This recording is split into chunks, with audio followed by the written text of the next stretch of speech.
And remember that, Father, you have given life and that you have called our sister home.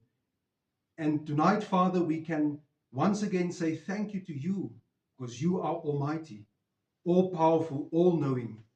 And Heavenly Father, we are thankful that all is well with her soul now. So we pray, dear Lord, that you grant us this few moments where we can share a bit of her life, share a bit of her spirituality, and a word of comfort and strength for those, Father, who remain behind. Because the journey that we're still walking on this earth, Father, we will still feel the pain. We will still feel the heartache, dear Father. And that moments where there is a gap when she's not here, dear Lord, we will shed a silent tear, dear Lord, and we will remember this evening where we have shared the memories, where we have been uplifted and strengthened through the word that you will share with us tonight. May it serve as a great blessing to us. May it serve as also an action point where we can live our lives according to the example that has been given to us. And now, Father, grant us here this few moments of peace, a few moments of joy, dear Lord. Jesus Christ is now present in our midst. And Heavenly Father, we want to surrender now to the power of the Holy Spirit. May we be led and guided tonight, that we do not speak out of our own opinions, but that which you have placed in our heart and in our soul in this evening's hour. Grant us now these few moments of peace and joy. We pray and we ask this not because we deserve it, but in the name of our Lord and Savior, Jesus Christ. Amen. Amen. So, my beloved brothers and sisters, dear family and dear friends, I just want to read the text word first, and then I will hand over to the bishop also that will do the welcome, and then there's a little bit of a presentation that he will do. So this evening we have chosen a Bible text word, which I think the Lord has laid on my heart, and I think it's very suiting for our dear sister as well. It is taken out of Proverbs 31, and we read verse 31. I will read the New King James Version and also the New International Version. Give her of the fruit of her hands, and let her own works praise her in the gates. The New International Version reads a bit easier, and it says, honor her for all that her hands have done, and let her works bring her praise at the city gates. Well, thank you. Thank you. That's really nice. Okay, so can I? All right, so greetings to all our family and our loved ones and everyone that's connected here. We're very joyful and privileged to have the evangelist Joshua with us, who is Mom's congregation leader and spent many hours with Mom, and the priest Robert Frey, who also visited Mom very often and occupied a very special place in Mom's heart. So when Cindy and I spoke, the thought was that I write down a few thoughts, which I did actually. But then Jenny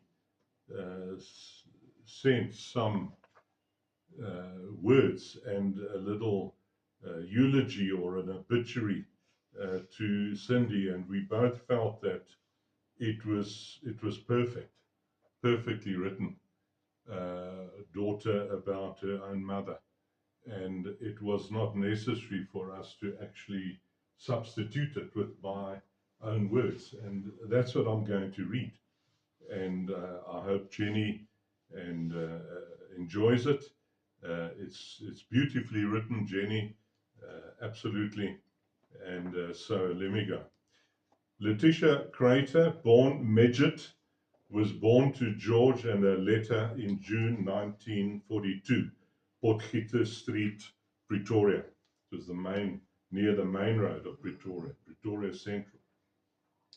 Mom arrived during World War II at a time marked by a recession, food rations, blackouts, and air raid sirens.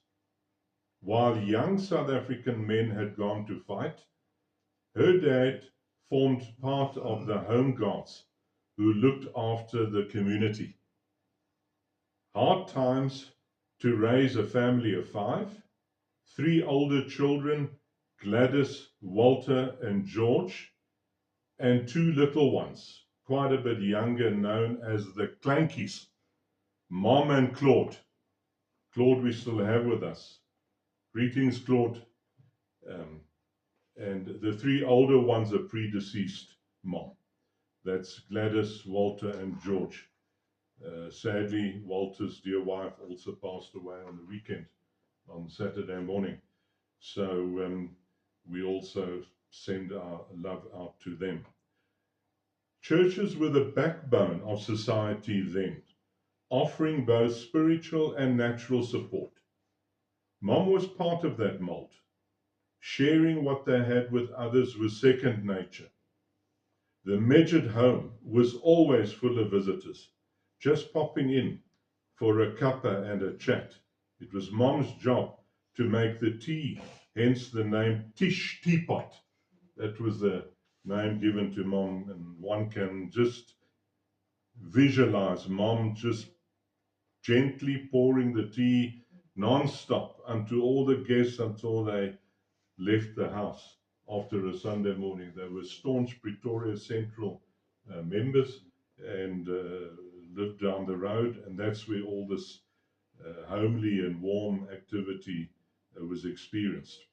The family suffered a devastating blow when Oma Let, that's Mom's mom, had a stroke that paralyzed her left side. Mom was about 12 at the time. Auntie Gladys, her Osis, stepped in as support and helped raise the Clankies. So that was Gladys raising Letitia and Claude, okay, in the home. This bond, as we all witnessed, was immensely strong. And as the children arrived in later years, the cousins grew up as a very close-knit group, continuing in the spirit of their parents. When Oma got really ill and was living with Auntie Gladys, we as children witnessed how Mom and Auntie Gladys nursed her until her passing. Let's get back to Potgieter Street, where across the road from the Medjeds lived young Ivan Crater and his family. Ivan used to hang out with the Medjed boys as they all rode motorcycles. Tish caught Ivan's eye and a romance ensued. Anyone knowing Ivan would know that romance was not his forte. Yeah, Ivan was a down-to-earth, feet on the ground kind of man. Beautiful man too. Mom used to flick her bedroom light to say goodnight, and Dad would flick back in response. So that's how they stayed close. Some evenings the flicking was intense and Mom's heart pounded, only to find out Dad had paid his little brother Arthur to flick the lights for him. April 1960 saw them get married. Mom was 17. As it was at the time, babies followed fast. And by the time Mom was 23, she had a crew of 3 children. Although babies arrived fast, money didn't. And Mom and Dad moved into a tiny cottage at Gran and Oaks Crater home at 922 Michael Brink Street in Valeria. We lived there for around 5 years. Eventually, Dad had saved enough to buy their own home, which became the family nest, 341 Heckroodt Avenue. Only 52 years later, Mom left that home and moved to live with Cindy here in Johannesburg. Let's delve a little into Mom's spiritual life. Committed, faithful, and unquestioning, Mom followed the teachings of Christ through the New Apostolic Church. When she was very young, she used to recite Bible texts or poems for visiting senior ministers. She was active in the youth of her day. She taught Sunday school, arranged flowers, sang in the choir from the age of 12 until her retirement at 60, baked many cakes for get-togethers, hosted the youth evenings, and in her later years joined the seniors group. Mom despised school. The sooner she could leave, the happier she was. Standard 8 done, and Mom was out. Worked for a while before she got married at the South African Defence Force Army in Voortrekkerhoogte. She was an office admin assistant there. After she married our dad, she stopped working and became our, now looking back, a much appreciated stay-at-home mom. It was only years later, around 1980, Mom went back to work. Edworks, at first, who gave her the opportunity after so many years out of the workplace. Mom was poached to manage a flagship Foschini store in Menlo Park for many years. When the retail hours got too much, Auto and General was her last workplace before officially retiring. She was a really wonderful receptionist. Mom was known to us as Goose. Yes, Raymond gave her that name after reading about the characteristics of geese. Mom was Goose 1 and Auntie Gladys was Goose 2. A term of endearment not everyone always understood. Like a mother goose with her goslings, Mum devoted her life to protecting, guiding, and caring for those she loved. Her love was steady and strong, never showy, but always present. She didn't just raise her children, she welcomed our spouses as her own, loved her grandchildren deeply, and lit up with joy at the arrival of her great-grandchildren. Her care reached far beyond the family circle. She nurtured children who needed a mother figure, treated stepchildren and step-grandchildren with the same love as any of us, and was a devoted aunt whose kitchen and heart were always open. If you happened to be at our house, you could be sure you'd be fed body and soul. I think can mention in that era of time that Philip was a very close friend to the family and had a very good relationship also with Mom. I trust that Philip, wherever he is, could also be listening in. So, hi, Philip. Mom supported Dad through long work hours and times he was away from home, like geese who mate for life and share the responsibility of nurturing their flock. They each played their part. Dad's love language was providing through hard work, memorable holidays, and life's little comforts, while Mum held the home together with grace and quiet strength. Together they created a safe and loving family, a beautiful home. Even when her health was limited in what she could do, her care never left us. Her love stayed constant, and her soft humor could still lift our spirits.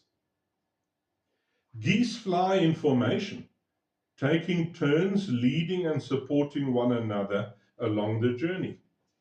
For our formative years, Mom was our lead, guiding us, protecting us, and showing us what love, commitment, and quiet strength look like. There's that phrase again, quiet strength. And when the time came, she taught us how to take the lead in our own lives. Though she has now flown ahead, the path she laid is clear, and her love continues in each of us. Rest in peace, Mom. With thanks and fondest memories, Cindy, Ray, and Jenny.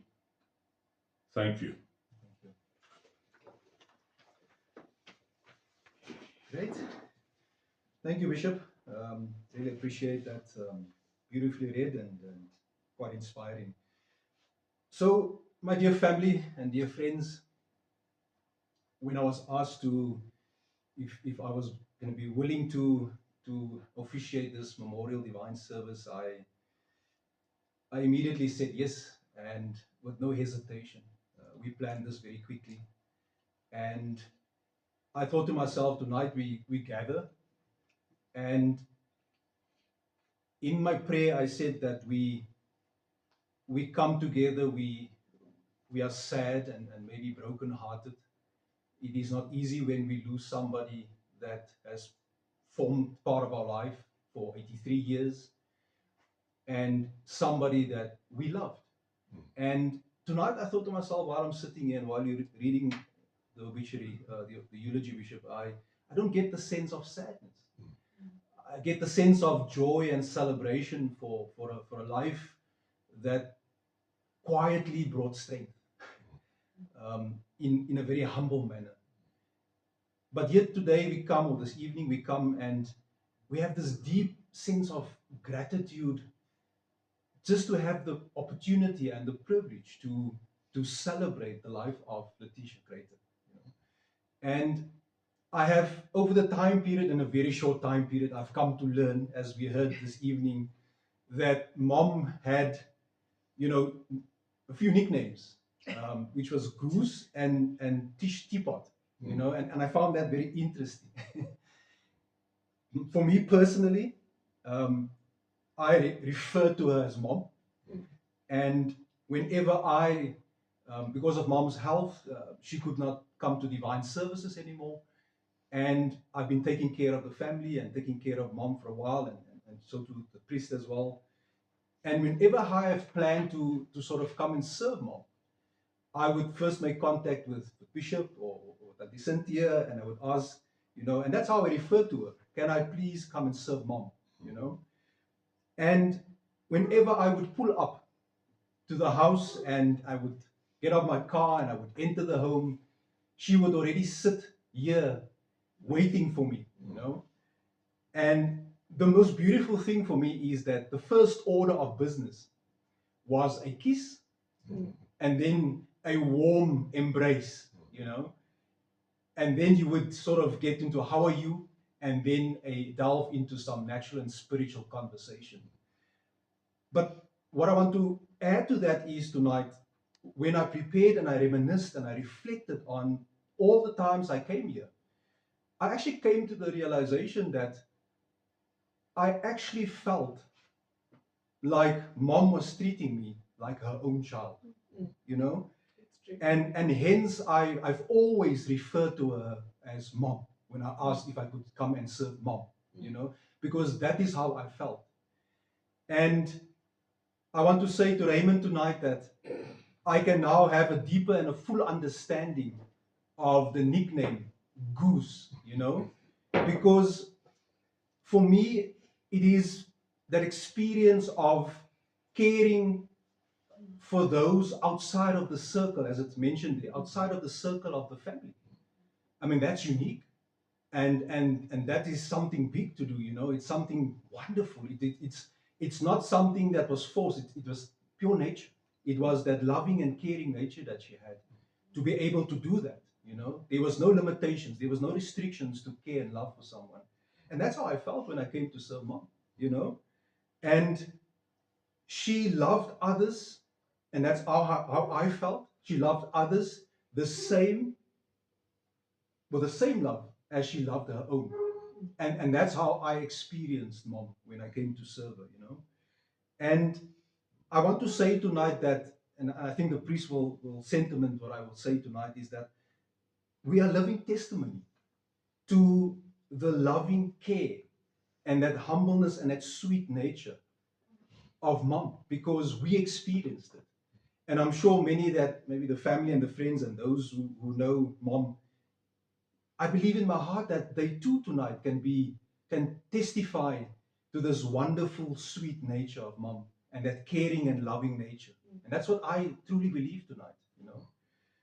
And then I want to sort of come back. I had a thought to myself that mom, now in the state that she was in her health, the limitations of her health, she could no longer, you know, run around and you know, prepare tea and you know, serve food for the visitors, you know, because of the limitations that she had. But when I prepared, you know, it said here at the end, Bishop, when you read that she prepared her children to take lead in their own lives. And I found myself that for those who are connected, and I want to give you a little bit of context, I actually want to say tonight that to Auntie Cynthia, and look, I don't know Raymond and Jenny so well, but I'm sure I'm speaking also to them as well. But I want to use you as an example tonight. There's a saying that says the apple doesn't fall far from the tree, you know? And I want to say to you, Auntie Cynthia, tonight that, you know, you share in that nickname, Tish Teapot. and I want to explain why I say so, right? Even when mom was alive, and even after mom passed away, and that was last week Sunday, the treatment was no different for us that came to serve here, you know. I would find myself that even before I leave here, that I would already have had 2 to 3 cups of tea, and then also, in addition to that, had some nice eats and treats that was added to that, you know. And I want to say to you tonight, Auntie Cynthia, that, you know, when I prepared, and I thought to myself, I never saw it when I came here, but when I prepared, when I reflected and when I thought about it, and I said to myself, wow, a wow moment where I could truly, you know, identify the quality traits and the characteristics of mom in you. And here you mention it, you know, and you highlighted something so pertinent in this. I don't know if you wrote it, but in the obituary where it said that, you know, Jenny. I think it's Jenny that wrote it, right? And if I take all the 3 kids, maybe that's the example that you looked up to, because it says here, you highlighted it, and it says, if you have happened to be at our house, you could be sure you would be fed body and soul. And I must be honest that I've never been in Jenny's home and in Raymond's home, but you represent them, and I've been here, and the beauty of that I felt. You know, that quality traits of mom, that characteristics of mom that live through you, you know, and that for me was something beautiful. And so I say you share in that you know, nickname, Tish Teapot. You know, so, but yeah, and coming back now to the, you know, to the text word, I thank the Lord tonight. I was pondering and going back and forth on this text word, you know, this Bible text. And it is confirmation within the eulogy, within, you know, Bishop, what you shared tonight, in what I've experienced, that this is truly who mom was, you know. And if one thinks about this text word for a moment, I just want to see the international version again, the New International Version. So it's a text word. Let me read it again, maybe before I explain. Honor her for all that her hands have done, and let her works bring her praise at the city gate. It is such a wonderful, fitting tribute in order to honor mom's life this evening. It's such a beautiful text word. It speaks to who she truly was and is at this moment, and we remember that.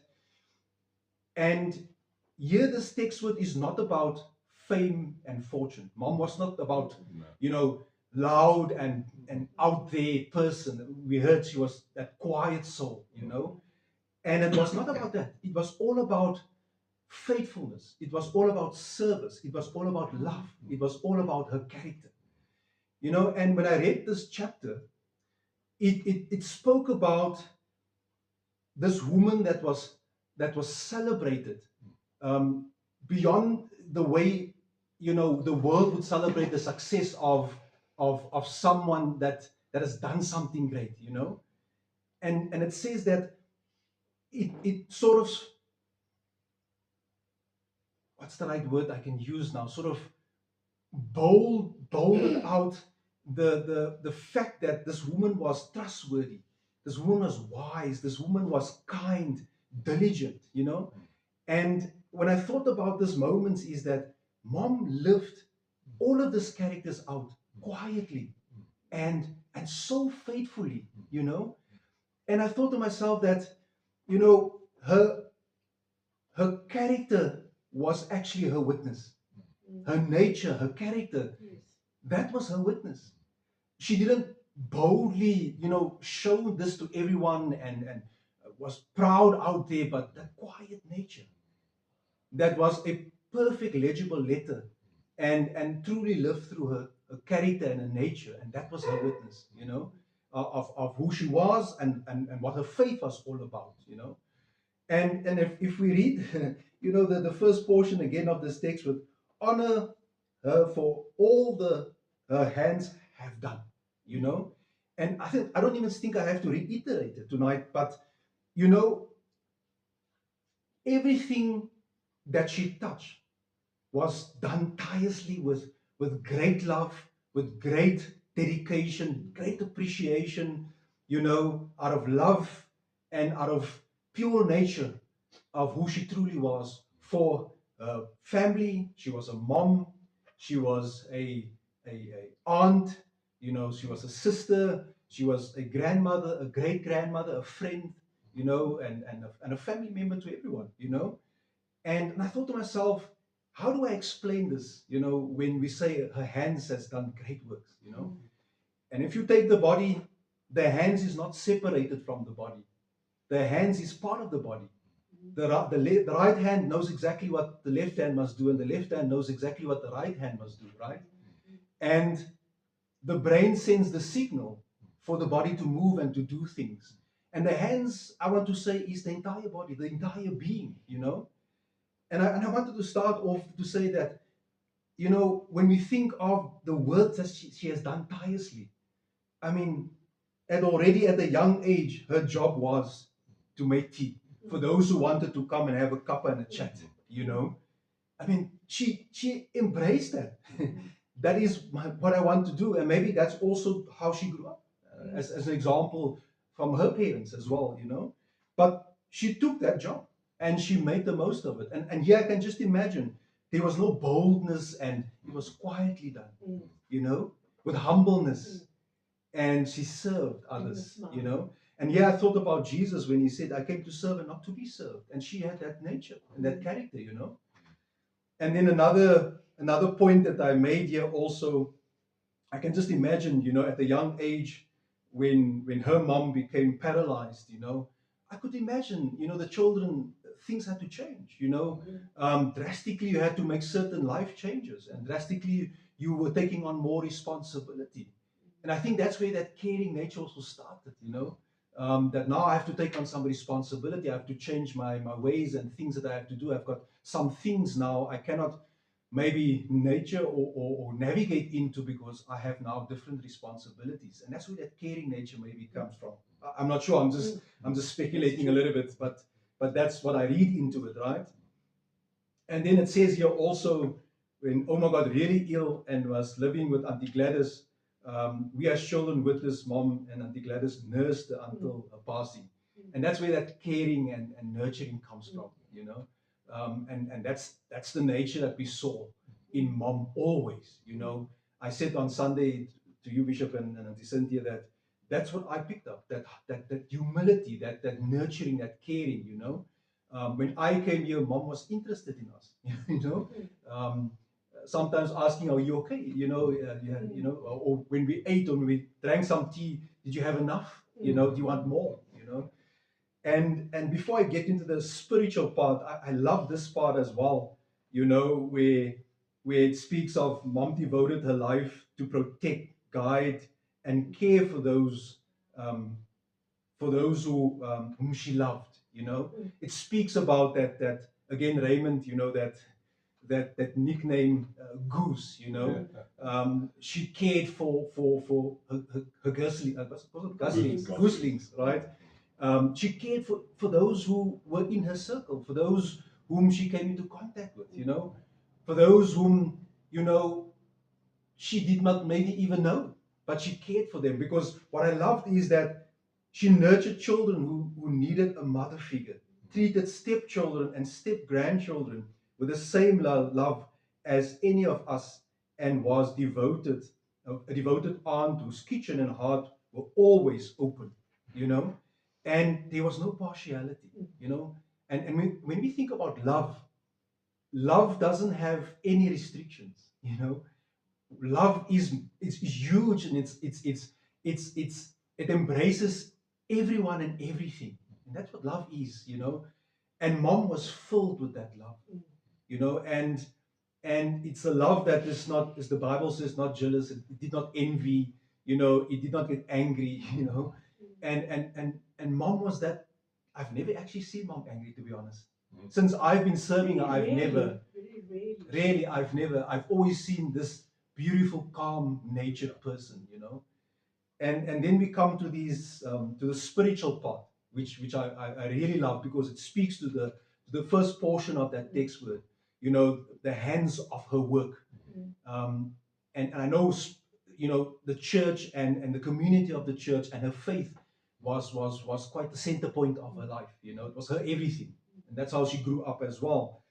And it says, like, I'm not going to read it again, but it's mentioned here, you know, that she was committed. I mean, that in already speaks volumes, you know. When you're committed to something, you know, her yes remained yes, her commitment remained her commitment, you know, and she did not deviate from that.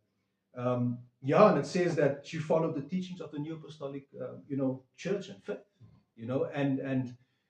And often when I came in, I asked mom, you know, did you watch the divine service on NAC TV? And then she said, yeah, but we would still share the word, and that's how hungry she was, you know, just to be a soul to be fed, you know. Maybe new thoughts that came out from the TV divine service to the actual divine service that we held in person. And then, yeah, the first thing that I actually, when I read the eulogy, I actually missed this part. She sang in the choir already from 12 years old, you know. And it reminded me of Jesus Christ, that already from 12 years old, that already served in the temple. And when the parents or his parents were looking for him, you know, they were quite concerned as parents, you know. And when they found him, and they said, but, you know, we were looking for you. And he said, but don't you know I'm of my father's business? I think mom also, you know, she had that also, that increment, you know, I am of my father's business. This is the work of God. And this is where I find my joy, you know. And the beauty of it is flowers. He sang in the choir until 60 years. That's magnificent, you know. I think young people today, they don't want even to sing in the choir anymore. Mom stayed there till 60 years old. I can imagine where the baking skills comes from as well, you know. And I could, well, Bobby is the priest, is the one that could actually testify more to because she baked your cake, right? But I could Excuse me. feel. Sorry, can you hold on 1 second Yeah. for me? I lost complete signal. Okay. I just want to sign in again. Sorry. Sorry about that. No problem. Is that from the Wi-Fi or what? Yeah, it says no internet access. It's fine. I'm going to go over to mine. See if mine's a bit better now. Has it been off for a while? It's a few seconds. Few seconds. Few seconds. You can see that it's going.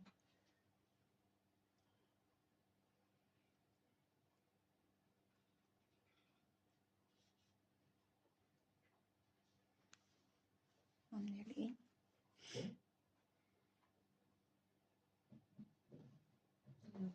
Are you picking up the Wi-Fi? I'm picking up mine now. So didn't have I'm that just privilege. doing my Wi-Fi now. I just got biscuits. The good news about that fiber package, I never got to taste it. Jumping it up. Because somebody else also lost signal.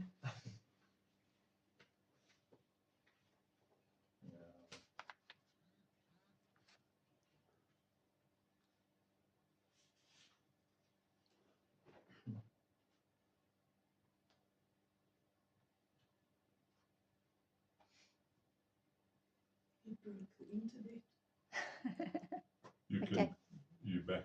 Mm. Okay. Okay. Be back. We're actually running over time. So. Okay. Good. I'm almost done. So sorry, we lost signal. I was just rephrasing that. I was still on the part of where we were honoring the work of mom's hands, and the spiritual part was probably the center point of her life. So yeah, we reflect on what she did for the Lord, and how she did it with that necessary quiet and inner strength. And yeah, and she did it till the day she retired at 60. She sang in the choir, and then we can also experience that she baked cakes together, hosted the youth evenings, and in the later years joined the seniors groups. And that was my mom's life, as a child of God, as a servant of God in that sense. And often enough, through all of those things, maybe not everything was always praised and recognized by everyone. But what I want to say to that is that it never went unnoticed by God. And the impact of those acts still lives on today. And that's the beauty, or the message I want to lay about the hands of the honoring the work of her hands. The work is still continuing. The impact that she has made since she was a young lady, up until the age of the retirement in the choir, but still taking care of other things for the Lord in His work, wherever she could, with the necessary strength that she had and the ability that she had. And that's the beauty of that in certain instances we could recognize it, or many could recognize it, between family and friends. In other instances, it was moments where she did it out of love and not for praise, done it in the background, and God saw that. And that didn't go unnotified by God. But the beauty of that is, again, we live now the impact of all of those labors of love. And the message for us tonight in that portion is that we want to continue what Mom has done, the impact that she has made. And we, as those who believe in Jesus Christ, those who tell or say that Jesus Christ is the center point of our lives, we want to reiterate, live, exude, live the example, and portray the very essence and the character and the nature and the ability to serve without any increment.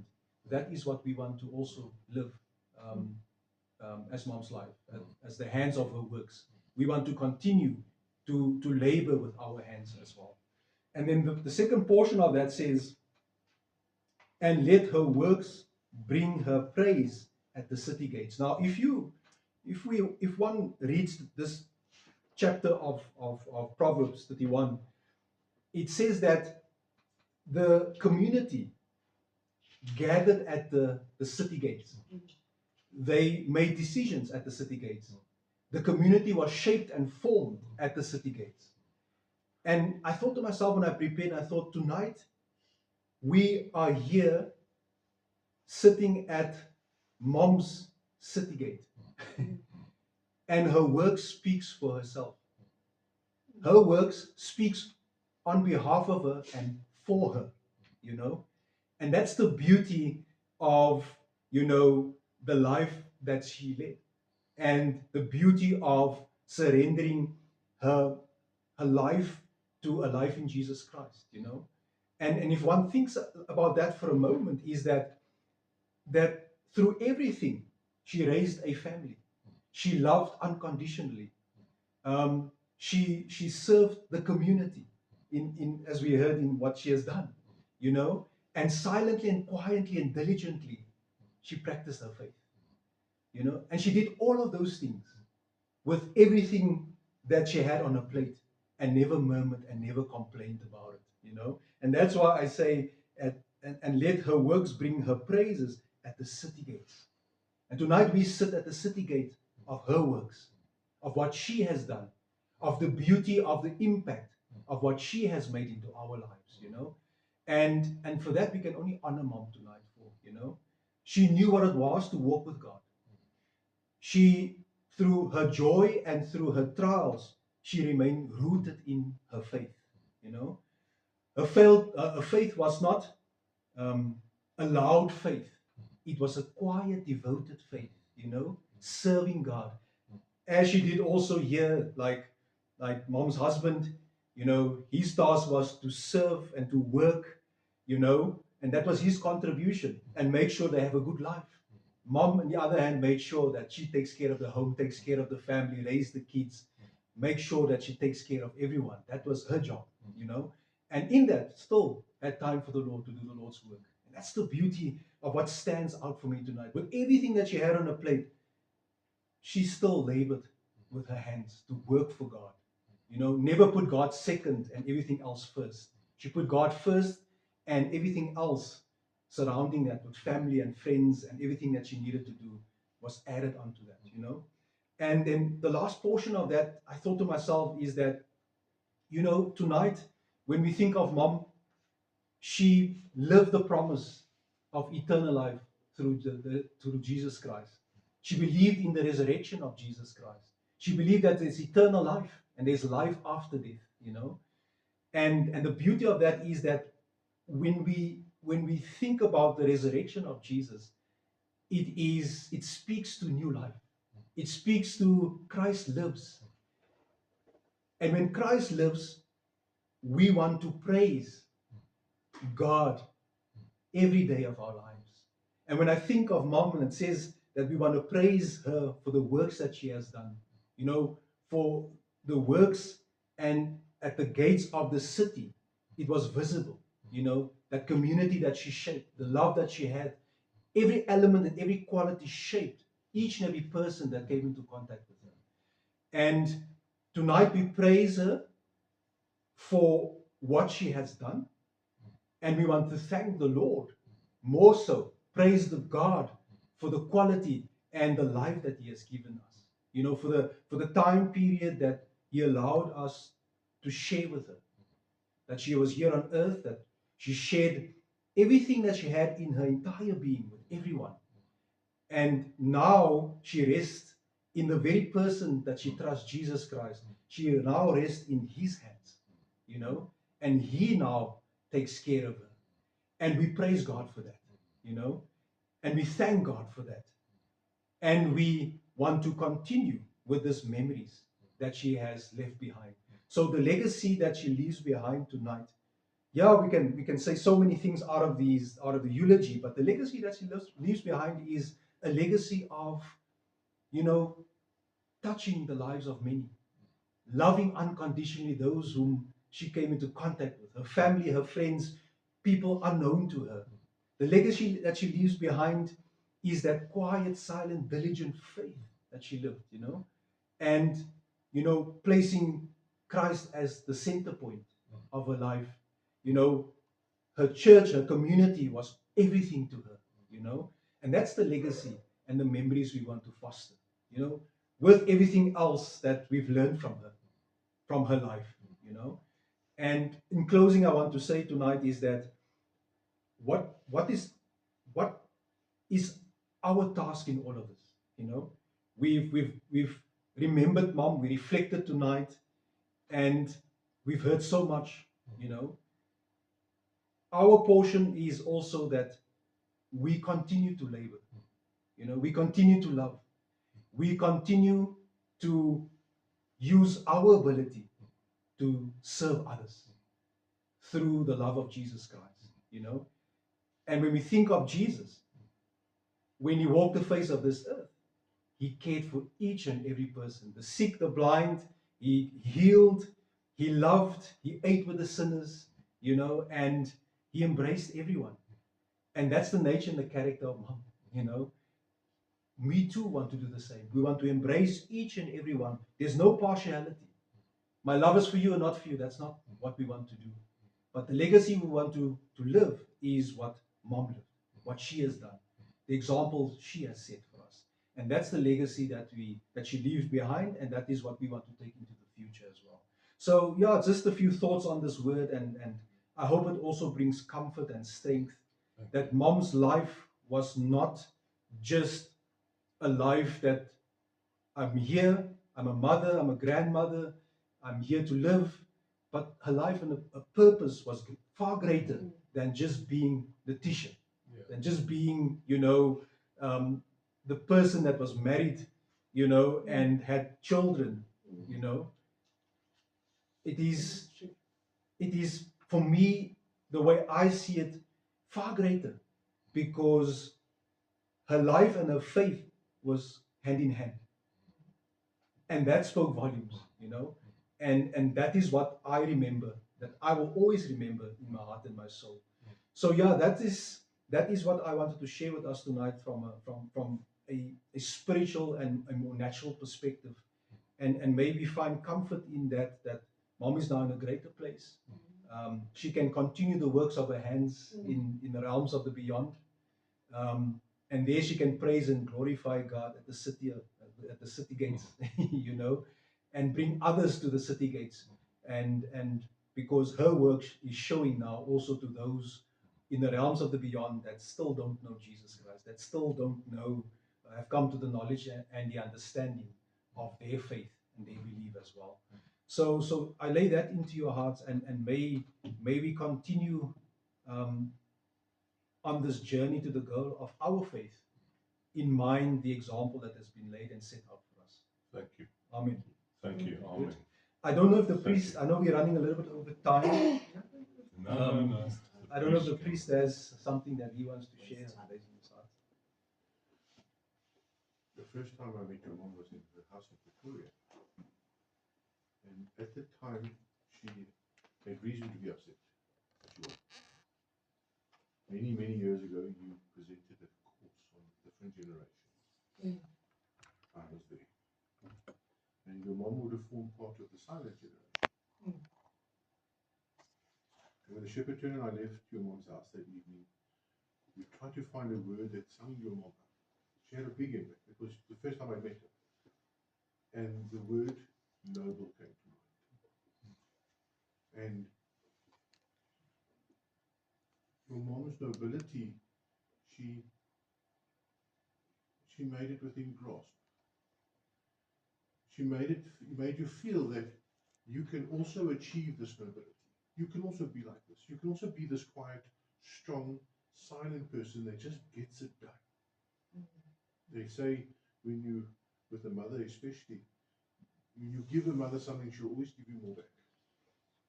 Give her a home, she'll give you a house. Give her a house, she'll give you love.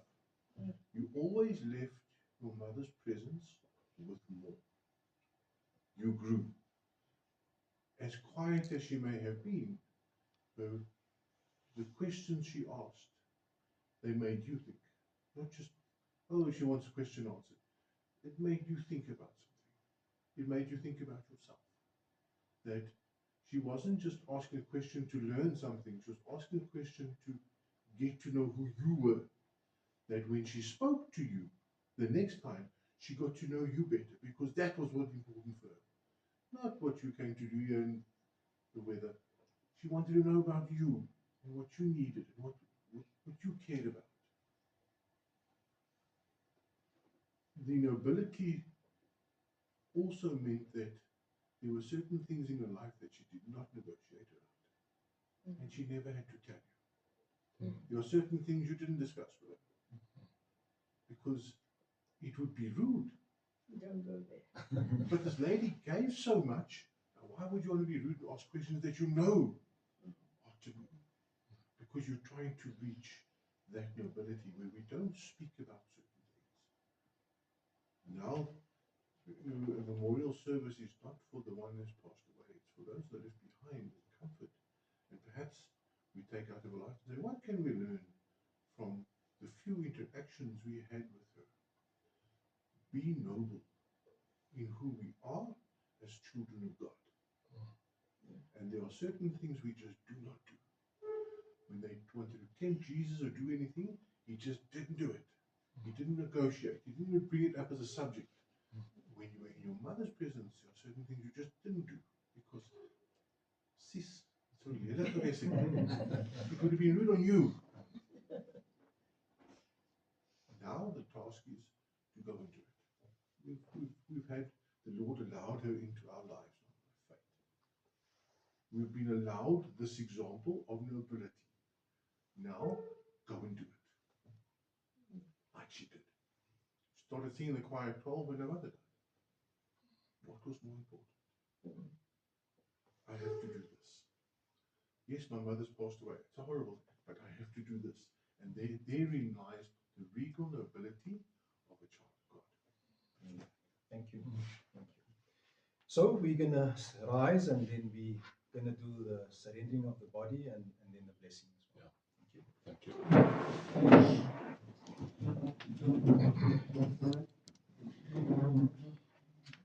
I now return this transitory body to the earth with the words, earth to earth, dust to dust, ashes to ashes.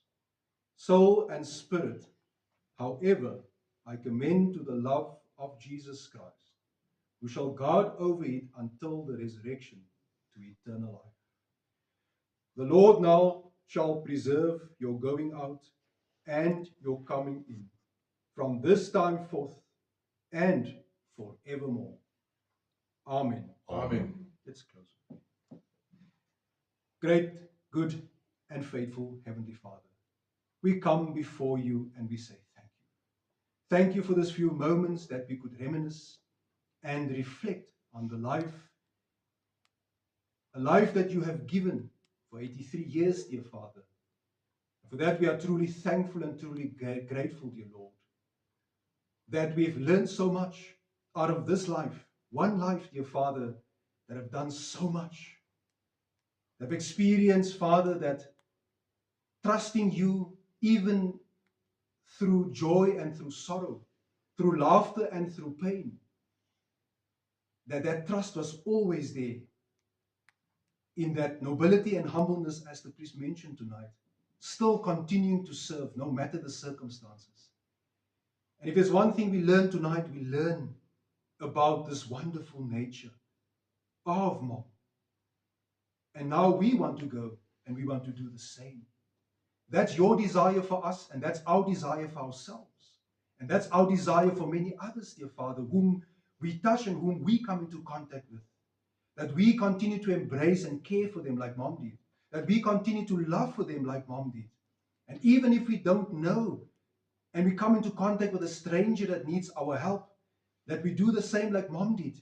Mom embraced them, took them under their wing, like that this pure goose that she has been remembered as, dear Father, that she embraced them, took them under her wing, and she cared for them.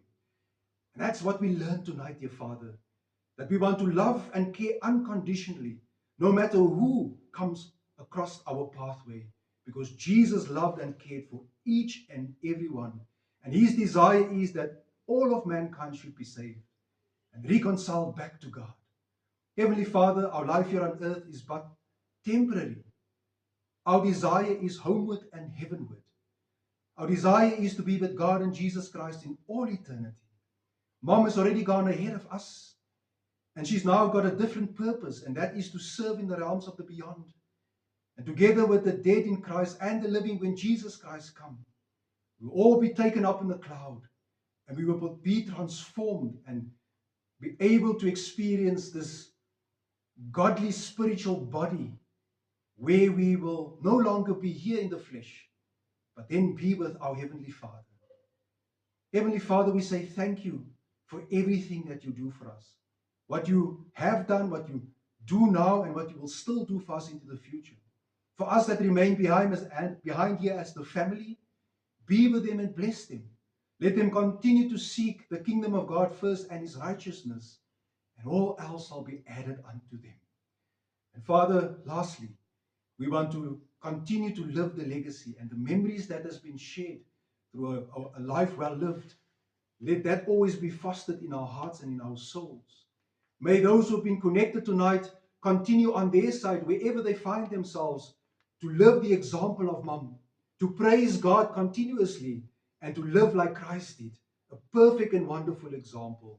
That's our desire tonight, dear Father. We pray, we ask all of this, not because we deserve it, but in the name of our Lord and Savior, Jesus Christ. Amen. Amen. The grace of the Lord Jesus Christ, the love of God, and the communion of the Holy Spirit be with you all. Amen. Amen. Thank you. Thank We you very can much. continue with the the rest of the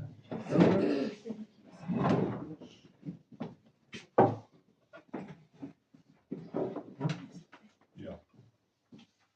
All right. So thank you very much, Evangelist Priest, for your lovely thoughts. Sketches, Mom, and I could feel during the discussion that I felt a strong nearness of the family, Jenny and Raymond and their children, Mom's grandchildren, and many friends. And I thank you for creating that spirit and togetherness through your kind words, your lovely thoughts, and which reflects Mom's nature beautifully. Mom was a magnet in a quiet way. She drew you easily to her, and she was a noble, as you said, a lovely person. I can testify that, and as you said earlier, Mom never lost her cool. She was always accommodating. She respected God, even although her years, in recent years, the cross got heavy, but she never would curse or create a situation that she would regret. It was now and then a challenge for her. She would often come and say, please, you must pray now with me, whatever. And after the prayer, there was a quiet Mom. Thank you for that. And so we will miss her. She was very much, it's like when you lose part of your body, you feel that.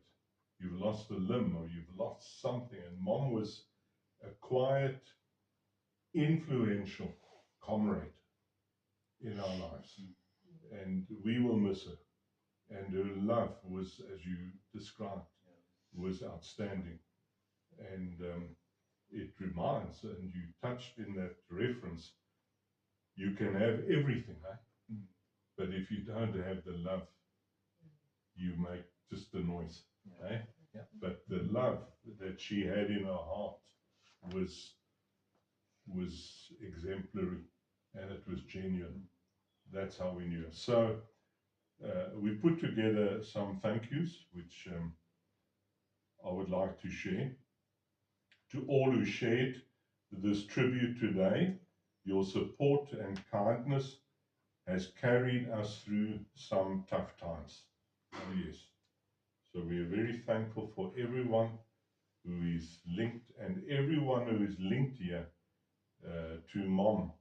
There is a genuine link that I can testify also, that she meant so much to her children and to her friends and to our friends. She had a deep impact in a quiet way. Thank you to you, Evangelist, who cared for Mom over many years, especially when she could not attend the services anymore. Mom's favorite priest, Bobby Frey. I mentioned Robert, that's his name, Robert, but we all know him as Bobby. She made no bones about how much she favored you, but that's okay.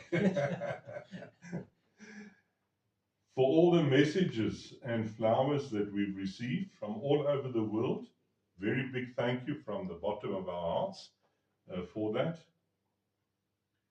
To our domestic team, I cannot underline this enough. They were her sidekicks. And I'll begin with Sarah and Elsie. I don't know where Elsie's gone now. And Tandi and Juma. They had a very special place in Mom's heart. I want to say thank you to them for what they did and the love that they showed and cared for her. And Sarah's sacrifice was enormous for 10 years, for the past 10 years. We could not have done what Sarah did. That I want to say. Her love for our mother was indescribable. It was genuine. She could manage Mom. She assisted Mom. And Mom depended on her.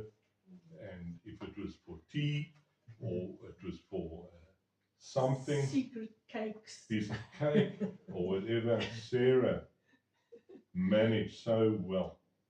I must say that. And we will never forget that. We will never forget what Sarah and Tandi and Elsie and Juma did for our mother. And it says here, some days were tough, but you never became angry or unkind. May God bless you also richly for this, that you can reap this also in your own lives, with your own children. What you sowed, that you will reap all of that. The love that you showed. And for us, it's money can't buy that. That I must tell you. And I thank you from the bottom of my heart and on Cindy's behalf and on the family side. I know Raymond and Annette and Jenny and Barney and Kathy and Vince and Megan and Renee and everyone else. They knew Mom was well cared for in the hands of her 4 comrades. Okay? But now I also want to, just on that, okay, well, I'll come to that. Mom had a great medical team that supported her. Dr. Bosman, Dr. Hunt, and Dr. Eppel. To them, a thank you for their professional care. Absolutely spot on most times with the situation, advising us what was going to unfold, how it would be, and it was well and blessed. It was inspired how they shared the development of Mom's years of her health declining. To Ray and Jenny for their support over the distance. As a family, we shared financial support to ensure Mom received the best we could offer. Visits by Ray and Jenny to Tennyson here, although Mom could not in the latter months remember them clearly because of the health, it was always beautiful when they came here. And what was very significant was their respect, noble respect for their mother, despite her declining health and mind. Jenny and Raymond loved their mom dearly, and that was evident every time. And that was sown in the children, and I can thank them also and say to them, well done, Raymond and Jenny and Cindy, well done for the respect and the love that you showed to your mother to the end and kept the bond of unity that she fostered from a young age when you were hanging on her apron strings and she took you through life. That remained, which was with each other. They have fun and jest and share comments, and it was all around Mom, who was their center in their life. often I must say that, and it says here, thank you to Cindy for taking Mom into her home and giving her the support, the care and comfort for 9 years until she passed peacefully. I also want to say thanks to Cindy for her unique role that she fulfilled. Cindy is a little bit of a chip off Ivan's block, as well as a mom, as you definitely described. So there were times when Cindy was the only one who could pacify Mom when the cross got a little bit heavy. I had to get tough, basically. Cindy could step in there, and in a few words, everything was together. There was no difficulty or regrets or whatever, but Cindy and Mom brought the thing together in seconds, in minutes. And there we were, back on the road again. And so I must commend Cindy and thank her for her perseverance and her patience and her insight into Mom and Mom's situation. And I sometimes feel that Mom's 9 years with us, or 10, was a blessing in our home. We will miss her here in the home. And I almost think, sometimes I think to myself, and everybody's thankful that we looked after Mom here and whatever, but I sometimes feel jealous, or not jealous, privileged, in that what we experienced with Mom, maybe the others never had that opportunity in the last 9 years. And that is part of this legacy that you will continue. I feel Mom will always be with us because of her place was always there, and she did not have to announce herself anywhere, but she warmed the atmosphere, whether we were sitting outside making a braai or having a chat in the room. It was always a wonderful experience with Mom, and we will never forget her for that. And we are so thankful that we believe that things do not end for us. We know that there will come one day when we will see Mom, and not the painful or discouraged moments. We will see Mom in, I believe, in an exalted, beautified state as a result of the work that the Lord Jesus will continue upon her, because she loved the Lord and her soul continues in that path. Her love for the Lord and her relation for the Lord can only flourish in the realms of the eternity.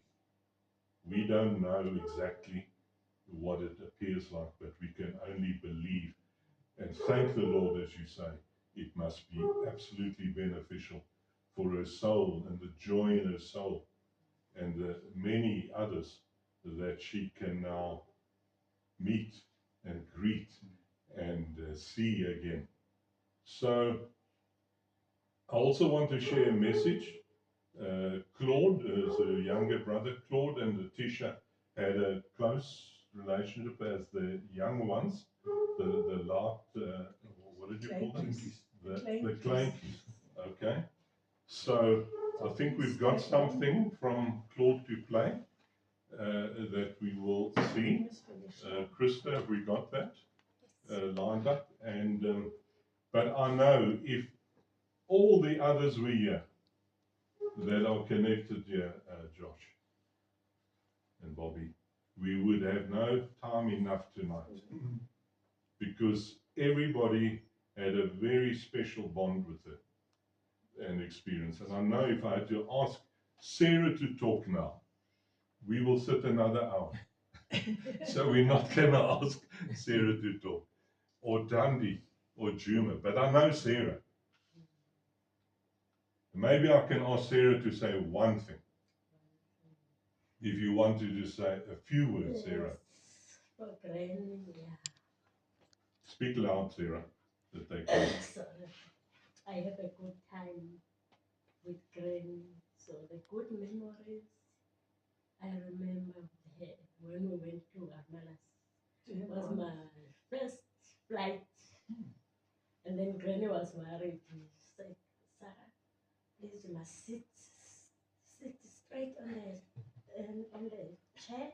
And then you must put your belt so that you mustn't be scary. And then when it goes up, Sarah, you feel like, ooh. Is what she was telling me. Was my first flight. Granny said when Madam and Auntie Ray and the whole family, when they decided to go to Cape Town, said, I'm not going if Sarah is not going. So they booked the flight for me. That was my first flight to Cape Town. So I remember a lot. I lost my mom, my friend, my granny. Before she goes, we used to pray, and then she used to say to me, can you call Master? Because we say boss Master. Can you call Master to pray for me? I said, Granny, I can pray also for you. I used to pray for people, America, New Zealand. I must make my prayer long and long until Granny fell asleep. When I say Amen, I will be alone. Granny's gone. I said, oh, thank you, Lord. That's the end of the day. We finish that day, and then she will wake. Wow, I'll miss Granny.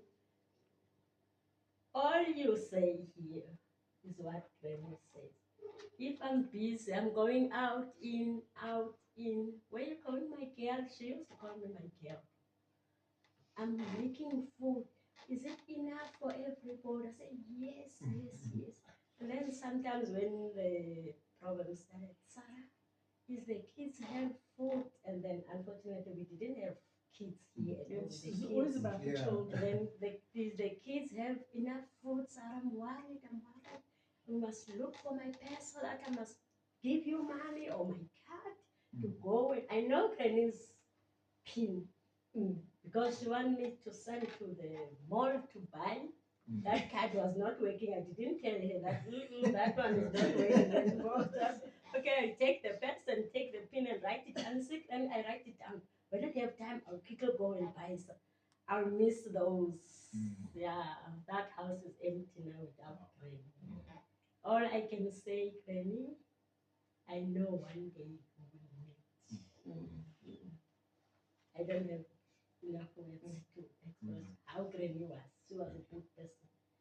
Uncle Ray, sis, I used to call the Jenny. Auntie Jenny little chicken child. Chicken child. Our mom is gone now. But I know you have a peace because when you have time, you make sure you take the flight and come here. I can talk to Uncle Ray. He was here February. He saw Granny, and then I tell her that she's going down.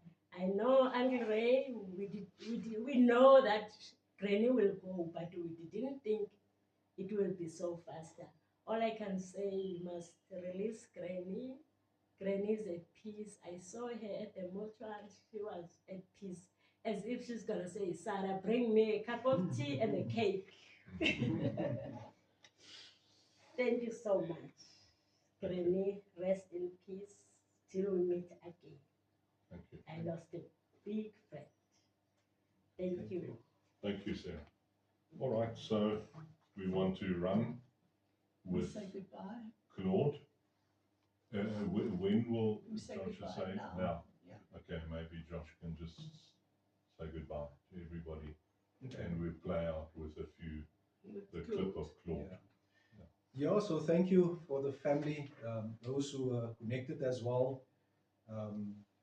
In a few short moments, we could also expand and talk about and reflect upon the life of Granny. And like we said, it's not enough time. We could sit hours around the table, but I think we summed it up very nicely. And those who are connected and those who were able to view, the entire process, we thank you for that. And those around the table as well, I sentiment what Bishop is saying, that all of us had a role to play in Mom's life, and we all played it according to the will of God, because He placed us in her life, and I know when she passed away peacefully, she would have reminisced before that on all things that transpired in her life, and that is why she could pass peacefully, because she has done whatever she has done according to God's plan, So I just want to say thank you for everyone, and thank you for allowing us as the servants to be part of this wonderful, beautiful process tonight. Thank you. Thank you. I want to say one more thank you. Krista, Yes. I think you must just stand here for a sec. Can you? No. You can't. Okay. Krista is the lady behind the scenes. Can we not see what you... So Krista set up this live stream. So thank you, Krista, for a lovely job and the little film that you put together as well. Really appreciate it. Eh? Thank you. All right. So bye-bye, everybody. We play out with Claude. Bye-bye, guys.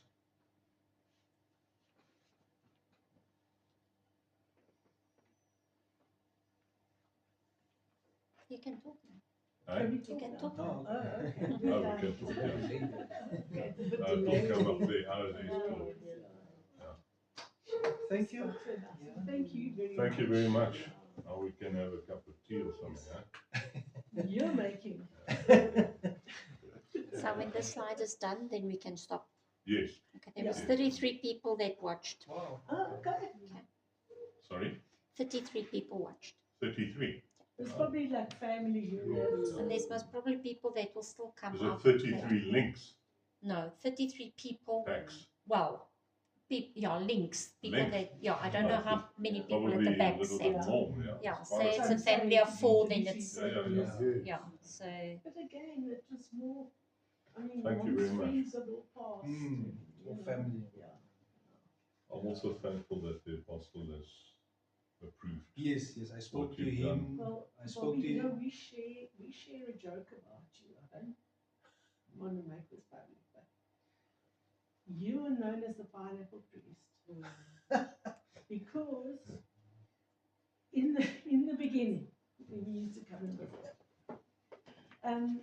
Tans, you know to make the t-shirts, Yes. and then there's things warming in the oven. Yes, ma'am. So I used to make it an occasion